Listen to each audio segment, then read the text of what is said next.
Hello friend, मैं प्रशांत मिश्रा। स्वागत है आपका हमारे चैनल आरएलसी ट्यूटोरियल्स पे। जैसा कि फ्रेंड हमने पिछले लेक्चर में क्या कवर किया था कि what is the basic concept of a motor and a generator. आप कोई भी मोटर, डीसी मोटर या एसी मोटर, कोई भी मोटर यूज करो तो जनरली उसका प्रिंसिपल क्या होता है, ये हमने आपकी पिछले वीडियो में देखा था। अब आज हम बात करते हैं कि जो अपने मशीन में आप क्या करते हो, फेरोमैग्नेटिक मटेरियल यूज करते हो, तो उस फेरोमैग्नेटिक मटेरियल का सिलेक्शन कैसे करेंगे हम अपने मशीन में। तो इसे जानने के लिए हमें क्या करना पड़ेगा कि फेरोमैग्नेटिक मटेरियल को बहुत ही अच्छे से हमें क्या करना पड़ेगा, उसके बारे में समझना पड़ेगा। अब हम क्या करते हैं, तो गाइस आज का आपका टॉपिक है कि magnetic behaviour of the ferromagnetic material. और प्रॉपरली आज हम केस 1 को स्टडी करेंगे। इट मींस कि इस कोर पे हम एक वाउंड करके वायर का, उसमें हम डीसी सप्लाई को देंगे और इसकी अगली वीडियो जो होगी वो आपकी आएगी एसी पे। तो हमने इस मैग्नेटिक मटेरियल को दो पार्ट में डिवाइड कर दिया है। पहला पार्ट आपका ये है और इसमें आपका होगा एसी विथ डीसी सप्लाई, और दूसरे वाले में होगा आपका with AC supply. I hope you can understand. Now start. Before going to start the magnetic behavior of the ferromagnetic material, I want to say that this material can be classified on the basis of magnetic property in two parts. First one is your non-magnetic material, okay, and the second one is magnetic material. So now this magnetic material can be further classified in 5 categories.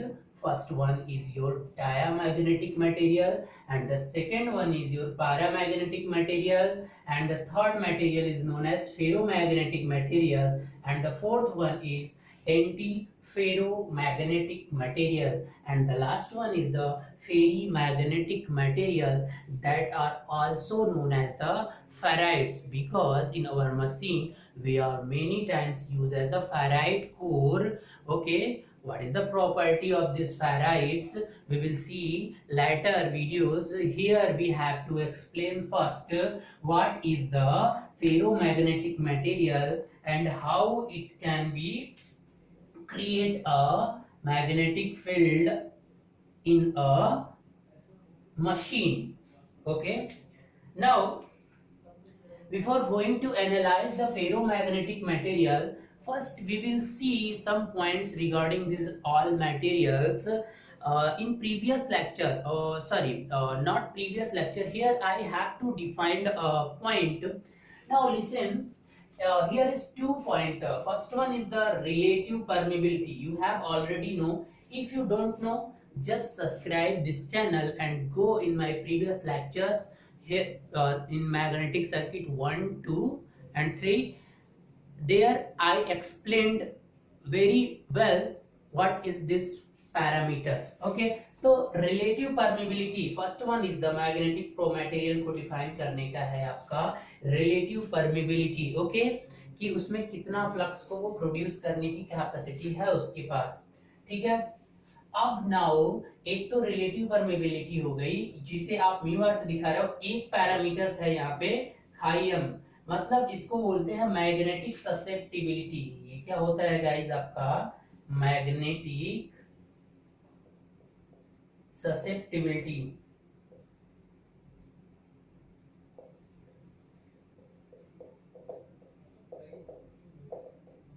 ठीक है, ये magnetic susceptibility जो होता है हाइम is equal to, मतलब ability to be magnetise. Magnetisation की process होती क्या है वही हमें यहाँ पे देखना है कि what is the process of magnetization. How can you create a visualization in your mind with the help of this magnetisation.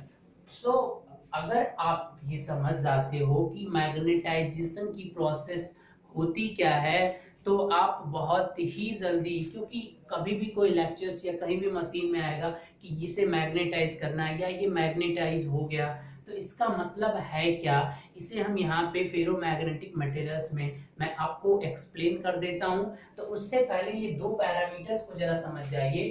फाइम और इसमें रिलेशन क्या होता है कि अगर म्यू आर में से 1 माइनस कर देंगे आप, तो आपको मिल जाता है मैग्नेटिक ससेप्टिबिलिटी, मतलब कि उसके जो मैग्नेटाइजेशन होने की जो एबिलिटी है वही कहलाती है आपकी मैग्नेटिक ससेप्टिबिलिटी।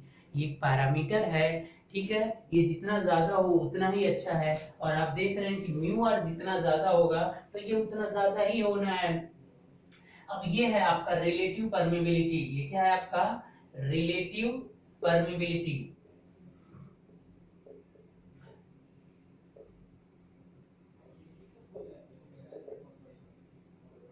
ठीक है, स्पेलिंग्स थोड़ा सा आप देख लेना अगर इधर उधर होती हैं तो। अब ये दो पैरामीटर्स जो होते हैं ये किसी भी मैग्नेटिक मटेरियल्स के उसकी कुछ पैरामीटर्स जो हैं वो बताते हैं। तो ये जितना हाई हो बेटर है। तो अब हम बात करते हैं कि अगर आपके पास कोई आपने नॉन मैग्नेटिक मटेरियल लिया, जैसे लकड़ी हुआ या प्लास्टिक हुआ, ये सारे के सारे नॉन मैग्नेटिक मटेरियल्स ही हैं। तो अगर आप इनका सिलेक्शन करते हो बेटा, तो इनकी जो म्यू आर होती है रिलेटिव परमेबिलिटी नॉन मैग्नेटिक की, वो क्या होती है 1 होती है। और इसके जो मैग्नेटाइजेशन पोलराइज होने की यानी मैग्नेटिक ससेप्टिबिलिटी जो होती है वो क्या होती है 0 होती है। Remember that point always, because in many examinations this type such type of small questions asked in many examinations. So now here that one is completed, non-magnetic material. Now let us take the diamagnetic material. तो अगर diamagnetic material की बात करते हो तो मैं ये red pen से यहाँ पे इनकी जो रिलेटिव परमेबिलिटी और इनकी मैग्नेटिक ससेप्टिबिलिटी को यहाँ लिख देता हूँ, ठीक है, ताकि आप समझ जाओ। तो डायामैग्नेटिक का क्या होता है कि रिलेटिव परमेबिलिटी म्यू आर क्या होता है लेस देन 1 होता है, ठीक है। और आपका अगर वो लेस देन 1 होगा, अगर ये 1 से कम होगा तो समथिंग म्यू आर समथिंग 1, तो म्यू आर भी क्या होगा लेस देन 1 होगा। तो ठीक है, तो इसलिए जो मैग्नेटाइजेशन जो इसकी होगी वो भी क्या होगी नेगेटिव होती है। तो इनकी मैग्नेटाइजेशन क्या होगी, अगर ये 1 से कम होगा बेटा माइनस, तो मैग्नेटाइजेशन तो यानी समथिंग नियर अबाउट। अगर हम परफेक्ट की बात करें, चलिए यहाँ पे आप परफेक्ट अगर बात कर लें, परफेक्ट डायामैग्नेटिक मटेरियल, तो अगर परफेक्ट डायामैग्नेटिक मटेरियल अगर हो गया आपका तो क्या होगा इसके लिए बताइए। आपका जो अगर परफेक्ट हो गया तो म्यू आर हमेशा क्या होगा उसके लिए 0, और अगर म्यू आर 0 हो गया तो आप खुद बताइए यहाँ पे एक्सएम कितना हो जाएगा, एक्सएम कितना हो जाएगा -1। तो ये जो मैंने डाटा आपको लिखा है ये परफेक्ट डायामैग्नेटिक मटेरियल के लिए होता है।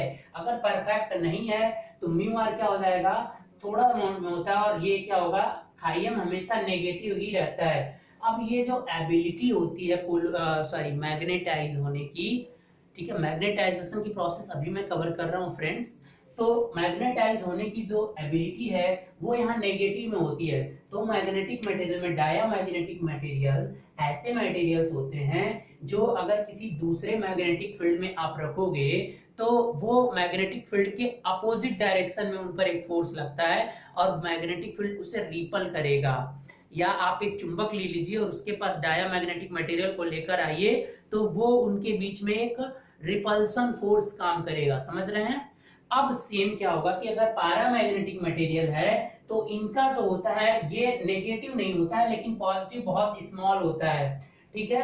आपका म्यू आर और एक्सएम दोनों क्या होते हैं ग्रेटर देन 0 होते हैं। मतलब अगर पैरामैग्नेटिक की बात करो तो ये दोनों आपके म्यू आर ग्रेटर देन 0 और आपका खाइयम भी क्या हो जाएगा greater than 0 but very small, ज्यादा नहीं होता 1 या 1 के अबाउट या समथिंग, इतने मतलब थोड़ा ही होता है, ठीक है। तो अब अगर बात करो कि फेरोमैग्नेटिक मटेरियल तो इनका जो होता है आपका म्यू आर ये ग्रेटर देन 1 और खाइयम भी क्या होता है ग्रेटर देन 1, ये इसके लिए आपका, ठीक है। बाकी दोनों को स्किप करिए आप, अब उसको हम पढ़ लेंगे आगे। तो हमें फेरोमैग्नेटिक मटेरियल को यहाँ एक्सप्लेन करना है। तो why we are choosing in this all type of materials only ferromagnetic material, क्योंकि फेरोमैग्नेटिक मटेरियल ऐसा मटेरियल है जिसकी रिलेटिव परमेबिलिटी बहुत हाई होती है, ठीक है। तो चलिए अब हम बात करते हैं टोटली आपका फेरोमैग्नेटिक मटेरियल की तरफ। तो फेरोमैग्नेटिक मटेरियल क्यों सिलेक्शन किया जाता है कोर में, तो इसका रीजन यही है कि इसकी जो रिलेटिव परमिबिलिटी होती है ये क्या होती है, अब बहुत ज्यादा होती है, और अप टू कितना होती है 6000। रिमेंबर दैट पॉइंट कि इसकी मतलब एयर के रिस्पेक्ट में ये 6000 गुना ज्यादा फ्लक्स प्रोवाइड करा सकता है। ठीक है, तो अब आ जाइए आप फेरो मैग्नेटिक मटेरियल। ठीक है, तो आपने देखा कि इसका जो खाइयम है वो ग्रेटर देन 1 है, और म्यू आर भी क्या है, ग्रेटर देन 1। और इसकी अगर हम बात करें तो बेटा ये अप टू कितना होता है 6000। मतलब समझ रहे हैं आप इसका कि एयर में जितना फ्लक्स प्रोड्यूस करेगा कोई करंट, तो अगर ये कोर लगा दोगे फेरोमैग्नेटिक की तो वो 6000 गुना ज्यादा फ्लक्स क्या करेगा, प्रोड्यूस करेगा। ठीक है, तो अब अगर आप समझ रहे हो कि ये आएगा कहां से, तो इसके लिए आप मैग्नेटिक सर्किट की मेरी वीडियो देख लीजिए, वहां पे मैंने बहुत अच्छे तरीके से एक्सप्लेन किया है इस चीज को। तो यहाँ पे हम बढ़ते हैं कि फेरोमैग्नेटिक मटेरियल। अब क्या करिए कि एक फेरोमैग्नेटिक मटेरियल आप ले लीजिए, ये है फेरोमैग्नेटिक मटेरियल, और इस पर एक क्या करिए, बाउंड करिए। यानी केस 1 में स्टडी करने जा रहा हूं।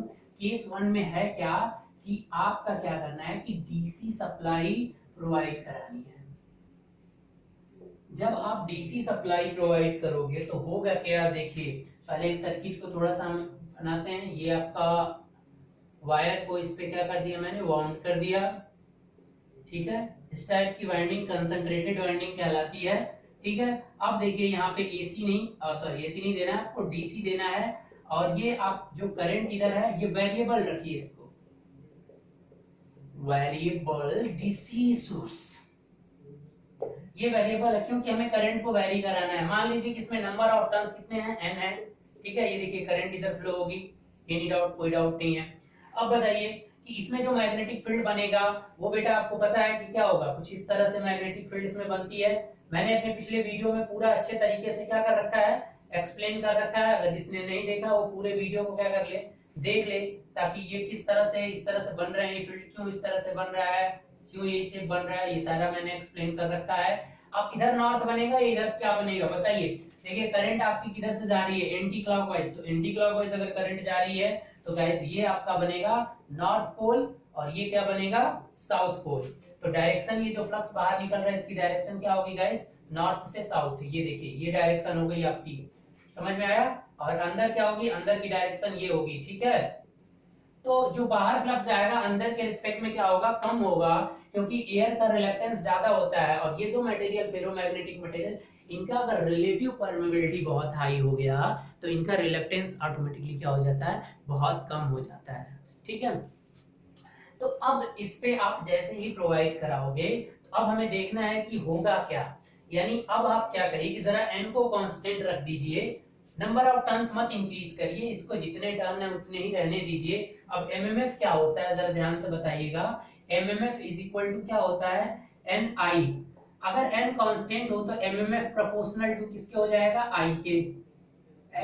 एग्रीड, क्योंकि n क्या है यहाँ पे बेटा, कांस्टेंट है। n क्या है, कांस्टेंट रख दिया है मैंने, n को नहीं बढ़ा रहे हैं। मैं करंट को बढ़ाऊंगा एमएमएफ बढ़ेगा। तो आप क्या करिए कि एक ग्राफ ड्रॉ करिए। ठीक है, ग्राफ ड्रॉ करने से पता चलेगा कि हम जैसे जैसे करंट को बढ़ाएंगे तो वैसे वैसे फ्लक्स के साथ क्या होगा।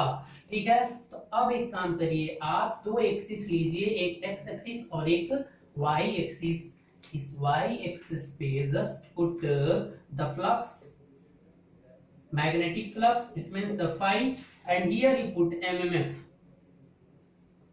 ठीक है, अब mmf इनिशियली मान लीजिए कि कोई भी मैग्नेटाइजेशन नहीं है, जब तक करंट जब जीरो है तो यहाँ पे कोई भी मैग्नेटाइजेशन नहीं हुआ है, यानी कोई भी mmf प्रोड्यूस नहीं हुआ है। ये एज्यूम कर लीजिए कि पहले से इसमें कोई भी रेजिडुअल मैग्नेटिज्म नाम की कोई भी चीज नहीं है, यानी पहले से कोई मैग्नेटिक फील्ड नहीं है। ये मेरा एजम्पशन है। ऐसा करने से ये ग्राफ जीरो से स्टार्ट होगा। अगर किसी क्वेश्चन में they are mentioned the residual magnetism available, then this graph will start some point here because there is some flux already available. Then what you will do now, see, first your mmf is zero. What is the meaning of mmf? Current is zero. Okay, now I'm starting the increasing the current. When I am starting to increasing the current, let's just assume this 2 ampere, 3 ampere, 4 ampere, 5 ampere, this one is, and this one is your. Now when we increases, what happened, the flux also start to increases, because MMF directly proportional to flux. I have already explained in the magnetic circuit 1, 2 and 3. Just you watch all those videos before watching this videos. Okay, now जैसे जैसे आप current increase करोगे, flux वैसे वैसे बढ़ता है, ये पता है। तो मान लो ये यहाँ पे तो बढ़ेगा, ये यहाँ पे भी ऐसे बढ़ेगा, ये यहाँ पे भी बढ़ेगा। लेकिन एक कंडीशन क्या आती है कि ये जैसे ही आप बढ़ाते हैं, कंडीशन के बाद फिर ये क्या हो जाता है, सैचुरेट हो जाता है। ठीक है, ये क्या हो जाता है बेटा, सैचुरेट आ जाता है। यहाँ तक का जो पोर्शन होता है, ये यहाँ से जो यहाँ तक आप देख रहे हो, ध्यान से देखिए, मैं आगे आ गया। अच्छा, ये यहाँ से यहाँ तक क्या है, अनसैचुरेटेड, अनसैचुरेटेड रीजन। और यहां से जो यहां तक का रीजन है, ये इसके इधर, ये कहलाता है आपका सैचुरेटेड, सैचुरेटेड रीजन। अब जरा ध्यान दीजिएगा कि ये हो कैसे रहा है, क्यों सैचुरेशन आ रहा है। अगर ये चीज आपको समझना है तो आपके मटेरियल के अंदर को समझना पड़ेगा, उसके इंटरनल कंस्ट्रक्शन को समझना पड़ेगा थोड़ा सा, कि कुछ देर तक तो जैसे जैसे करंट बढ़ी वैसे वैसे फ्लक्स बढ़ा, लेकिन कुछ टाइम के बाद क्या हो गया, वो कांस्टेंट हो गया, इनसैचुरेट हो गई। उस समय बोला जाता है कि आपकी जो कोर है वो क्या हो गई, सैचुरेट हो गई। ठीक है, तो सैचुरेशन की पॉइंट जब हम मशीन में यूज करते हैं तो आने नहीं देते हैं। और ये जो मेन पॉइंट यहाँ से यहाँ तक का आप देख रहे हो, एक्चुअल में एक पॉइंट होता है जिस पॉइंट पर ट्रिक करता है, इसे बोलते हो, ये आपका एक ट्रांजिशन जोन होता है, ट्रांजिशन रीजन होता है। क्योंकि ट्रांजिशन रीजन का मतलब क्या है कि यहां से यहां के बीच में ट्रांजिएंट होगा, कि अनसैचुरेटेड से सैचुरेटेड हो जाएगा। एक्चुअल में पॉइंट होती है, और यहीं पे आपका क्या मिलता है, नी पॉइंट। यहीं पे क्या मिलता है, नी पॉइंट। और मशीन को ऑपरेट कराते समय इसी पॉइंट पे हम ऑपरेट कराते हैं। जब हम कोई फेरोमैग्नेटिक मटेरियल्स यूज करते हैं तो मशीन को इसी पे हम अपना मैक्सिमम यूटिलाइज करने के लिए कोर को इसी पॉइंट पे ऑपरेट कराते हैं। सैचुरेशन में नहीं जाने देना है, क्योंकि ज्यादा सैचुरेट होगा तो उसके बाद क्या होगा, ये चीजें हम समझते हैं। पहले हम इंटरनली बात करते हैं। देखिए जरा ध्यान से, यहाँ मैं फेरोमैग्नेटिक मटेरियल का एक इंटरनल कंस्ट्रक्शन बना रहा हूँ, जिससे हम आसानी से ये चीजें समझ सकते हैं। देखिए, अगर फेरोमैग्नेटिक मटेरियल कुछ इस तरह से होता है कि इसके अंदर क्या होती हैं, कि बहुत सारी क्या होती है बेटा, डोमेन्स होती हैं। तो क्या होता है कि ये डोमेन्स हैं, 1 2 3 4 डोमेन्स, बहुत सारे डोमेन्स होते हैं। इन डोमेन्स की प्रॉपर्टी क्या है कि एक स्पेशल एरिया में जितने भी मैग्नेटिक डाइपोल होते हैं, आपको पता है कि जो छोटे छोटे मैग्नेट अगर हैं एन और नॉर्थ और साउथ, तो ये कहलाते हैं मैग्नेटिक डाइपोल। और सारे मैग्नेटिक डाइपोल का एक डाइपोल मोमेंट होता है, वो क्या होता है, dipole moment, magnetic dipole moment. एक और वर्ड आएगा आपको, मैग्नेटिक डाइपोल मोमेंट। अगर हम इस मैग्नेटिक डाइपोल मोमेंट की बात करें तो इसको पीएम से डिनोट किया जाता है, और ये इक्वल टू होता है आई इंटू एरिया। ठीक है, अगर करंट से प्रोड्यूस हो रहा है। वैसे इसका एक और फार्मूला हो जाएगा कि 2 इंटू मैग्नेटिक चार्ज, ठीक है, और इंटू बीच की डिस्टेंस। ठीक है, एक और फार्मूला होगा, तो इतना नहीं जाना है। मैग्नेटिक डाइपोल का हर एक मोमेंट होता है, momentum, sorry, magnetic dipole moment. चलिए ठीक है, तो ये पैरामीटर है, इसे आप समझ जाइए। अब क्या होगा कि जितने भी डाइपोल क्या होते हैं मैग्नेटिक, एक मैग्नेट होता है, बस उसको छोटा सा कर दो, टीनी टाइप का, तो वो मैग्नेटिक डाइपोल हो जाएगा। तो अब ये जो एरो से दिखा रहा हूँ, एक एक मैग्नेटिक डाइपोल समझिए आप। तो क्या होता है कि कुछ मैग्नेटिक डाइपोल्स इस लाइन में अलाइंड होते हैं, कुछ इधर होते हैं, और कुछ क्या होते हैं, इधर होते हैं। समझ में आया? स्पेशली डोमेन का डिफाइन इसी तरह से किया गया है कि डोमेन जो है आपका, एक डोमेन में जितने भी मैग्नेटिक डाइपोल्स होंगे छोटे छोटे, वो एक ही डायरेक्शन में होते हैं। इसी तरह से आप डिफाइन कर सकते हो। डोमेन का मतलब यही है कि एक डोमेन में जितने भी लोग होंगे एक ही डायरेक्शन में वो अलाइंड होंगे। तो इस तरह का इंटरनल कंस्ट्रक्शन होता है आपके फेरोमैग्नेटिक मटेरियल का। देन इफ यू अप्लाई, अब जब तक इसे आप मैग्नेटिक फील्ड में नहीं रखे हैं तब तक इसमें कोई भी मैग्नेटाइजेशन की प्रोसेस नहीं होगी। मैग्नेटाइजेशन की प्रोसेस ये है कि किसी तरह से इन सारे के सारे डाइपोल्स की डायरेक्शन को एक डायरेक्शन में करना। मान लीजिए 10 लोग यहाँ पे हैं, 10 अलग अलग सोच रखते हैं, कोई ऐसा आया जिसने सबके सोच को एक साथ किया, सबको एक साथ मिलाया और एक डायरेक्शन में सारे लोग फ्लो हो गए, तो यही प्रोसेस आपकी कहलाएगी मैग्नेटाइजेशन। बात आई जैसे हिस्ट्री की बात कर लीजिए, क्या होता था कि छोटे छोटे राजा अपना अलग अलग रूल चलाते थे, अपने अलग अलग शासन थे। एक कोई बड़ा आया जिसने सबको कंबाइंड किया, उस पर कुछ फोर्स लगा के सबको किसी तरह का अपने अंदर में किया और अपना एक शासन करके सबको उसी में क्या कर दिया, उसी डायरेक्शन में फ्लो कर दिया। तो जब तक इस पे आप कोई मैग्नेटिक, ये फेरोमैग्नेटिक मटेरियल है, इस पर जब तक आप कोई एक्सटर्नल मैग्नेटिक फील्ड नहीं लगा रहे हैं तब तक इसमें कोई भी मैग्नेटाइजेशन की प्रोसेस देखने को नहीं मिलेगी। यानी उस समय आपका एक मैग्नेटाइजेशन फैक्टर आएगा और वो मैग्नेटाइजेशन जो होता है m से डिनोट करते हैं। अब m इज इक्वल टू होता क्या है कि जितने एक डाइपोल में pm है मैग्नेटाइजेशन और डिवाइडेड बाय वॉल्यूम, मतलब पर यूनिट वॉल्यूम में जितने भी मोमेंटम हो रहे हैं उसी को बोला जाता है मैग्नेटाइजेशन। तो अगर पर यूनिट की बात करो और कोई फील्ड आपकी लगी ही नहीं है तो मैग्नेटाइजेशन क्या होगा, जीरो होगा। एक्चुअल में जीरो नहीं होता, थोड़ा सा होता है, लेकिन उसे नेग्लेक्ट करें तो आइडियली क्या होगा, जीरो होगा। ठीक है, तो इस तरह से भी मैग्नेटाइजेशन को दिखा सकते हो मैथमेटिकली। मतलब जो मोमेंटम होगा सारे डाइपोल्स का मोमेंटम इस डायरेक्शन में, इस डायरेक्शन, तो पर यूनिट एरिया ले लो, पर यूनिट वॉल्यूम, उसमें जितने भी आपके मैग्नेटिक डाइपोल्स का मोमेंटम होगा उन सबको क्या कर दो, ऐड कर दो। वही आपका क्या कहलाता है, पर यूनिट वॉल्यूम का जो मोमेंटम होता है, summation of all the dipole moment in per unit value is known as magnetization। अब इसको फिजिकली जरा देखने की कोशिश करो कि ये मैग्नेटाइजेशन की प्रोसेस होती क्या है। तो अब लगाइए, अब इस पर एक मैग्नेटिक, इसको उठाइए और एक मैग्नेटिक फील्ड में प्लेस्ड कर दीजिए। तो जैसे ही आप इसे एक मैग्नेटिक फील्ड में प्लेस करेंगे तो क्या होगा कि एक वही एक्स्ट्रा एक बहुत बड़ा राजा आ गया उस मैग्नेटिक फील्ड का, एक बहुत बड़ा किंग। अब क्या करेगा कि सारे सारे छोटे छोटे जो डोमेन्स इधर उधर हैं, अब जिस डायरेक्शन में वो फोर्स लगेगा, यानी वो जिस मैग्नेटिक फील्ड में आप प्लेस कर रहे हो उस मैग्नेटिक फील्ड की जो डायरेक्शन होगी, सारे के सारे डोमेन्स के जो डाइपोल्स होंगे उसी के साथ क्या हो जाते हैं, अलाइंड होना शुरू हो जाते हैं। अब वही यहाँ पे हो रहा है, जैसे जैसे ये करंट हम बढ़ा रहे हैं तो इसका मतलब क्या है कि करंट बढ़ा रहे हो तो इसके चारों ओर एक मैग्नेटिक फील्ड क्रिएट हो रहा है। ये वायर है तो ये वायर के चारों ओर मैग्नेटिक फील्ड बना रहा है और ये जो आपका फेरोमैग्नेटिक मटेरियल है उस मैग्नेटिक फील्ड के अंदर आ गया या नहीं आ गया। ठीक है, तो अब ये जो करंट था उसकी वजह से मैग्नेटिक फील्ड क्रिएट हुआ। अब वो मैग्नेटिक फील्ड किससे रिलेट करेगा, इस फेरोमैग्नेटिक मटेरियल से। तो अब ये मटेरियल किसमें रखा है, एक मैग्नेटिक फील्ड में। अब जैसे जैसे आप करंट को इंक्रीज करते जाओगे तो वैसे वैसे क्या होती है, मैग्नेटिक फील्ड बढ़ती जाती है। लेक्चर्स मैग्नेटिक सर्किट 1 2 में बता चुका हूँ बहुत अच्छे से।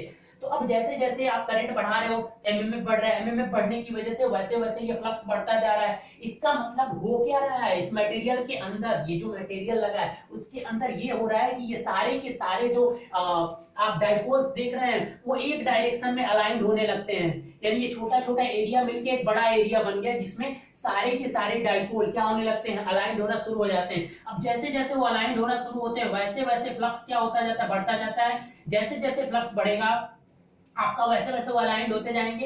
एक कंडीशन ऐसी भी आएगी कि सारे के सारे डाइपोल उस मैग्नेटिक फील्ड की डायरेक्शन में अलाइंड हो जाएंगे, फिर कोई भी नहीं बचेगा। तो जब उसके बाद कोई भी आपके डोमेन डाइपोल्स किसी भी डोमेन में अदर अपोजिट डायरेक्शन में नहीं है तो फिर अलाइनमेंट क्या हो जाता है, रुक जाता है। और ये जो मैग्नेटिक डाइपोल का मैग्नेटिक फील्ड की डायरेक्शन में अलाइंड होने की जो प्रोसेस है यही प्रॉपर्टी कहलाती है मैग्नेटाइजेशन। जब बार बार कोई मैग्नेटाइजेशन बोलता है तो आपको यही समझना है, ठीक है, कि मैग्नेटाइजेशन की प्रोसेस यही होता है। और मैथमेटिकली आप यहां से देखेंगे, इसका एक और फार्मूला होता है वो मैं लिख दूंगा, ठीक है, तो समझ में आ गया। इसके बाद अब उसी के बाद से कोर क्या हो जाता है, सैचुरेट हो जाएगा। जब सारे के सारे डाइपोल्स जो होंगे एक में अलाइंड हो गए तो फिर उसके बाद आप करंट को बढ़ाइए, फिर कुछ नहीं होगा, क्योंकि that condition is known as आपका क्या कहलाएगा, सैचुरेटेड रीजन। ये अंदर होगा, ठीक है। अब अगर आप बहुत ज्यादा बढ़ाओगे तो उसके बाद क्या होगा पता है, मैग्नेटोस्ट्रिक्शन। मतलब अब उसके शेप में डिफॉर्मेशन आने लगेगा। जो मैग्नेटिक मटेरियल लिया है आपने उसके शेप में डिफॉर्मेशन शुरू हो जाएगा, और यही प्रोसेस उसके शेप में चेंज होने की, जो क्योंकि ये मैग्नेटिक फील्ड, ये जो अलाइंड हुए हैं ये मैग्नेटिक डाइपोल्स लाइंस, ये रोटेट करने लगेंगी, और जब ये रोटेट करने लगती हैं तो डिफॉर्मेशन शुरू होता है मैग्नेटिक मटेरियल में, and that process is known as magnetostrictions. ठीक है, तो वहां तक हमें पहुंचाना नहीं है, तो अब इसीलिए हम नी पॉइंट को यूज करेंगे, क्योंकि हमें ज्यादा से ज्यादा कोर की एबिलिटी को यूज भी करना है। तो जब भी हम मशीन में कोई कोर सेलेक्ट करेंगे तो हम उसे ऑपरेट कहां पे कराएंगे, नी पॉइंट के पास में कराते हैं, ताकि उसके आगे जाने पे सैचुरेशन हो जाएगा। सैचुरेशन में हमें नहीं रखना है। ठीक है, तो अब एक मैग्नेटिक डाइपोल्स के बारे में एक और चीज आप यहाँ पे जान लीजिए थोड़ा सा। ठीक है, कि क्या होता है, इसका एक फार्मूला होता है मैग्नेटाइजेशन का, m इज इक्वल टू खाइम और इनटू h। h क्या होती है, मैग्नेटिक फील्ड इंटेंसिटी, इसे याद रखिएगा आप। और खाइम क्या होता है, खाइम को बता चुका हूं अभी, chi m is equal to mu r minus 1। Remember this formula, this one is mathematical representation of your magnetization. This m is known as the magnetization. Okay, I hope you can understand. If you want to find the unit of this magnetization, I have told you this pm, you can find here the unit of magnetic dipole moment from here। I it means ampere, और ये हो जाएगा metre square, ampere metre square. तो यहाँ पे ampere metre square और बटा फिर मीटर क्यूब, तो क्या हो जाएगा, आप देखिए यहाँ पे एम्पियर मीटर स्क्वायर और डिवाइडेड बाय वॉल्यूम का क्या होता है, मीटर क्यूब। इससे ये खत्म, तो एम्पियर क्या हो जाएगा, पर मीटर, यानी एम्पियर पर मीटर आपकी मैग्नेटाइजेशन की यूनिट हो जाएगी, और इसकी यूनिट क्या हो जाएगी, एम्पियर मीटर स्क्वायर। ठीक है, एक यूनिट यहाँ से ये बन गया। अब आपका ये आप देख सकते हो यहाँ से, यानी यहाँ से भी देख सकते हैं कि जो ये तो यूनिटलेस होती है खाइम, क्योंकि म्यू आर यूनिटलेस होता है, तो आपका खाइम भी यूनिटलेस होगा। अगर ये यूनिटलेस है तो जो इसकी यूनिट होगी h की, वही m की होगी, और h की यूनिट आपको पता है कि एम्पियर पर मीटर होती है, या एम्पियर टर्न पर मीटर भी हो सकता है। ठीक है, तो यानी m और h की जो यूनिट होती है वो सेम होती है, लेकिन ये दोनों अलग अलग पैरामीटर्स हैं। ठीक है, तो इसे आप याद रखिएगा कि अगर h ज्यादा है, देखो मेरे हिसाब से ये चीजें दिखनी चाहिए जब आपको कोई न्यूमेरिकल वैल्यू बोलता है कि मैग्नेटाइजेशन 10 और एम्पियर पर मीटर या 12, तो इसका मतलब जो मटेरियल 12 है तो वो ज्यादा जल्दी अलाइंड हो जाएंगे उसके डाइपोल, अगर किसी एक्सटर्नल मैग्नेटिक फील्ड में आप उसे प्लेस कर रहे हो। ठीक है, तो गाइज अब ये रहा आपकी डीसी पे कैसे कोर ऑपरेट होता है और सैचुरेट होता है। तो अब ये जो कर्व बना है, इस कर्व का नाम क्या है बताएंगे, ये कर्व का नाम क्या है, अगर इसका स्क्रीनशॉट लेना है तो ले लीजिए जल्दी से। चलिए अब बात करते हैं हम कि ये जो हमारा ये जो कर्व बना है, या इसे क्या बोलते हैं, इसे देखो सैचुरेशन कर्व बोला जाता है, या तो मैग्नेटाइजेशन कर्व। इसके नाम क्या क्या है देख लीजिए जरा। इसका पहला नाम है बेटा सैचुरेशन कर्व, सैचुरेशन कर्व, या इसका नाम क्या है, मैग्नेटाइजेशन कर्व, मैग्नेटाइजेशन कर्व। तीसरा नाम क्या है इसका, बीएच कर्व। अब ये बीएच कर्व क्यों बोला जा रहा है, चलिए अब एक काम करिए कि आपका एमएमएफ जो होता है, अगर मैं ये लिखूं कि MMF proportional to H, any doubt, या एच प्रोपोर्शनल टू एमएमएफ, क्योंकि एच इज इक्वल टू, आप क्या पढ़े थे formula, MMF divided by length LC, पढ़ा है फार्मूला आपने ये। तो यहां से अगर ये चीज इंक्रीमेंट होगा तो एच भी इंक्रीमेंट होगा। तो अगर एच प्रोपोर्शनल टू किसके हो जाएगा, एमएमएफ, तो जहां पे h है वहां पे m भी लिख सकते हैं, अरे h भी लिख सकते हैं mm की जगह। और आपको ये भी पता है कि b प्रोपोर्शनल टू किसके होता है, फाई के, magnetic flux density proportional to flux के। तो अब ये जो आप दोनों पैरामीटर्स ले रहे हो x एक्सिस y एक्सिस, तो यहाँ पे या तो mmf लीजिए या तो h लीजिए, बात एक ही है क्योंकि ये दोनों एक दूसरे के प्रोपोर्शनल टू हैं। अब यहाँ पे आप या तो फाई लीजिए या तो क्या लीजिए, b लीजिए। ठीक है, तो दोनों में से कोई भी ले सकते हैं। तो इससे एमएमएफ फ्लक्स कर्व भी बोलो, या तो बीएच कर्व भी बोलो, मतलब डेंसिटी इंटेंसिटी कर्व, या मैग्नेटाइजेशन कर्व, या सैचुरेशन कर्व, ये सारे इस कर्व के नाम ही हैं जो आपने एक प्लॉट किया है। ये प्लॉट करंट को बढ़ा के प्लॉट किया जाता है ताकि हम उस मटेरियल को अच्छे से नॉलेज गेन कर सकें। आई होप आप समझ गए होंगे कि किस तरह से एक फेरोमैग्नेटिक मटेरियल जब हम डीसी सप्लाई के साथ यूज करते हैं तो यहाँ पे क्या होता है, ठीक है। चलिए अब ये BH कर्व AC में किस तरह से होगा, क्या AC में सेम ऐसे पैटर्न बनेंगे या डिफरेंट बनेगा, वो हम अपनी अगली वीडियो में देख लेंगे कि अब इस फेरोमैग्नेटिक मटेरियल को हम किसी AC सप्लाई के साथ कनेक्ट करेंगे और फिर देखेंगे कि ये जो BH कर्व है ये अब कैसा बनेगा, क्या सेम ऐसे ही बनेगा या कोई चेंजेस आएंगे, उसमें भी 3 जोन आएंगे, ट्रांजिशन, सैचुरेशन, अनसैचुरेशन, या टोटली कुछ अलग चीज निकल कर आएगी। अब अगली वीडियो में देख लेंगे। तो गाइस आप चैनल को प्लीज ज्यादा से ज्यादा शेयर करिए और सब्सक्राइब करते रहिए, लोगों से भी बोलिए कि वो ज्यादा से ज्यादा सब्सक्राइब करते रहे ताकि हमें इससे आपको मोटिवेशन मिलता रहे, ज्यादा से ज्यादा वीडियो अपलोड कर सकें। और आपको कोई भी प्रॉब्लम हो तो आप मेरे पर्सनल नंबर पे मैं डिस्क्रिप्शन में डाल दूंगा आपका, उस नंबर पे आप मुझे हेलो करके मैं आपको एक व्हाट्सएप ग्रुप पे ऐड कर सकता हूँ, वहां से इन सारी PDF आप इन सब की ले सकते हो, ठीक है। ओके गाइस, PDF वहां पे मैं इन सारे नोट्स आपको प्रोवाइड करा दूंगा, ठीक है। अभी पढ़ते समय भी आप नोट्स बना सकते हैं, ठीक है। तो वीडियो को आप शेयर करते रहिए, ठीक है। चलिए अब अगली वीडियो में इसके आगे कवर करते हैं। Okay, thank you.